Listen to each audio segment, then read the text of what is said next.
Hello guys, welcome back to my channel. কেমন আছো তোমরা সবাই? আশা করছি তোমরা সবাই ভালো আছো। তো আজকে হচ্ছে 15 তারিখ, আর 15 তারিখ প্রায় রাত 11টা বাজে। তখন হঠাৎ করে সবার মাথায় ভূত চাপে যে এখন যাবে কার্তিক ফেলতে। কিছুটা ভিডিও দেখে নাও। আজকে আমরা যাচ্ছি দিদির সাথে মিশনে। তো আমরা হাবলিকে ওর বাড়িতে ফেলতে যাচ্ছি মধ্যগ্রাম বারাসাত। তো পরের ব্লগে আবার তোমাদের সাথে দেখা হচ্ছে। দিদি দেখ কত স্ট্রাগল করে যাচ্ছি এত রাত্রে। আমরা ভালো কিছু খাওয়া আসে আমাদের অলরেডি 12টা বাজতে যায়, 1 মিনিট বাকি। হ্যাঁ, ওই যে চোরের মতো যাচ্ছি সব দিদির বাড়িতে। অন দ্য ওয়ে গাইস, আমরা অন দ্য ওয়ে। দিদি দেখ কি মজা, কি মজা। জীবনের প্রথমবার আমার বান্ধবীগুলো বিয়ে করেছে, কিন্তু সবকটার সাথে সম্পর্ক কেটে গেছে। বাড়িতে ফেলতে যেতে পারছি না। আমার মাকে আমি আমার দুঃখের কথাটা জানালাম। আমার মা বললো চল দিদি বাড়িতে গিয়ে ফেলে আসি। কি কেমন শাশুড়ি, এইসব শাশুড়ি কেমন শাশুড়ি। চল নিশাদের বাড়িতে যাই, আমাদের আধা ঘন্টায় সবকিছু সেট আপ। তো ভিডিওটা দেখলেই তো 15 তারিখ যেহেতু পড়েই গেছে, তো সবার মাথার মধ্যে ভূত চাপে যে আমরা কার্তিক ফেলতে যাবো আর আমাদের দিদির বাড়িতে। তো তাই কারণে রাত্রি 11টার সময়তে প্ল্যান হয় আমরা ঠাকুর কিনি, দেন আমরা বেরিয়ে পড়ি একটা টোটো বুক করে। তো দেখতেই পাচ্ছ অলরেডি আমার দিদির বাড়ির সামনে চলে এসেছি, আর ফাইভ সব কিছু ধরানো কমপ্লিট। দ্যাটস মিন হচ্ছে মোমবাতি, তারপরে ধূপকাঠি, একটা চিঠিও লেখা হয়েছে যেটা তোমাদের সাথে পরে শেয়ার করছি। তো ছোটো ছোটো ক্লিপ করে তোমাদের সাথে একটু শেয়ার করছি। এরপরে যে ফানি মুভমেন্টগুলো আছে তোমাদের সাথে আমি শেয়ার করতে চাই। আর ছোটো ছোটো যেহেতু ক্লিপ নিয়েছি, তো ছোটো ছোটোই ফুটেজ আছে, তোমরা আশা করছি খুব মজা পাবে। তো দেখতে থাকো, আর খুবই ফানি। তোমরা অবশ্যই কমেন্টে জানিও তোমরা এতটা মজা কারা কারা করেছো কার্তিক পুজোতে। আর এটা কিন্তু ফার্স্ট পার্ট, এখনও পর্যন্ত 2-3টে পার্ট আসবে কার্তিক পুজোর, তোমরা চাপ নিও না। তো দেখো কেমন লাগলো অবশ্যই জানিও।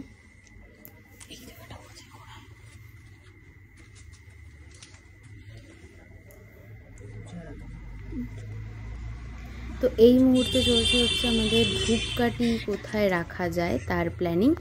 তো এরপরেই হবে যে একটা ফানি মুভমেন্ট। তোমরা কিন্তু লাস্ট পর্যন্ত দেখবে অ্যান্ড কমেন্ট করবে কেমন কি হলো, আমাদের কি ভালোভাবে ঠিকঠাকভাবে করতে পারলাম কি না আমরা পুরো ব্যাপারটাকে। তো দেখো এবারেই শুরু হচ্ছে সেই আসল মুভমেন্টটা, দিস স্টার্ট।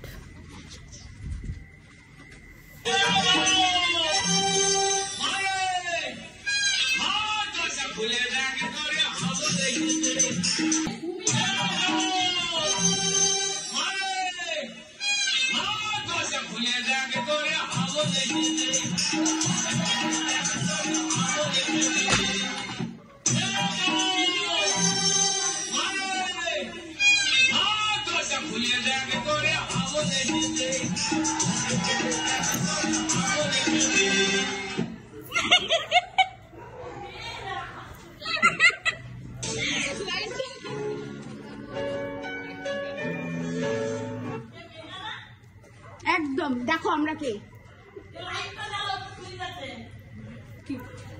এই যে আমরা কে।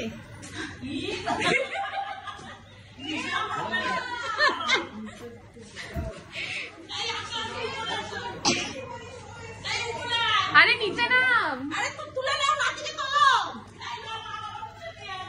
আরে গুরুদেব, ওর মাও আছে পিছনে মনে মুখটা কেন কেউ রে পাতলি যাও নিচে না, কি পুরো ব্যথা হয়ে গেছে। আরে গানটা চালা, গানটা চালা মা নিতে। আর তুই চালা, আমি ভিডিও চালা আগে। ওর হয়ে গেছে, ভিডিও করছি। তুই কে বলছিস ভিডিও করতে? আমি তো করছি।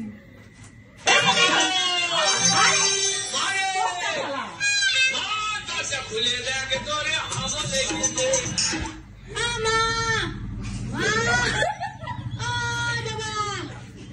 দাদু কই? আরে ও ঠাকুমা, আমাকে দরজা খোলো, ভীষণ ঠান্ডা বাইরে। একটা কথাও কোথায়? আমাকে দরজাটা খোলো, ভীষণ বাইরে ঠান্ডা, আমি কাঁপছি বাইরে দাঁড়িয়ে। মা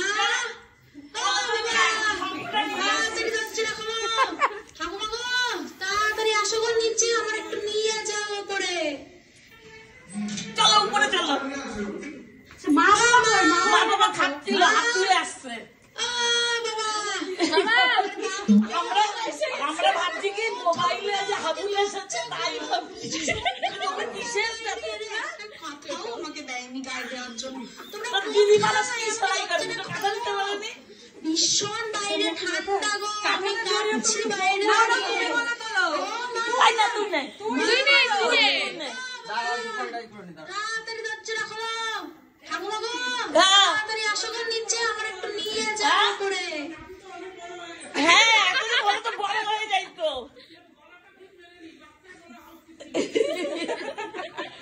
আর সব বাচ্চা চাকাচ্চা বলছে বাবা এই বাবু একটু ভিডিও করতে পারলি না? এই তোরা কি করেছিস? চলো উপরে চলো, এই নাতিনি উপরে চলো, চলো উপরে যাবো না, উপরে যাবো না। আর চল যে উপরে চলো যাই। আমাদের কোনো পয়সা লাগবে না, আমাদের পয়সা লাগবে না, আমরা নাতি দিয়ে গেছি। তো এবারই আমার দিদি তার পুত্রকে ঘরে তুলে নেয়। হ্যাঁ, তার নাম হচ্ছে হাবুল, কারণ কি সবার কাছে ফেমাস হয়ে গেছে এই নামটা হাবুল। তো একটা কিছু পত্র, সেটাই দেখো তোমরা। না এরা কেউ পড়েনি, সুন্দর করে বসে বসে পড়ে দাও। হ্যাঁ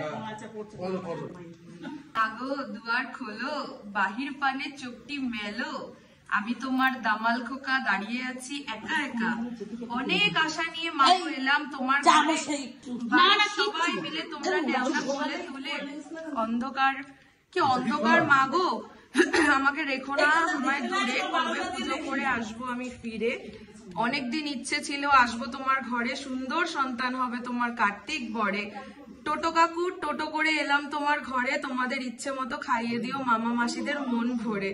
বাবার নাম তো এবার হচ্ছে বাড়ি ফেরার পালা।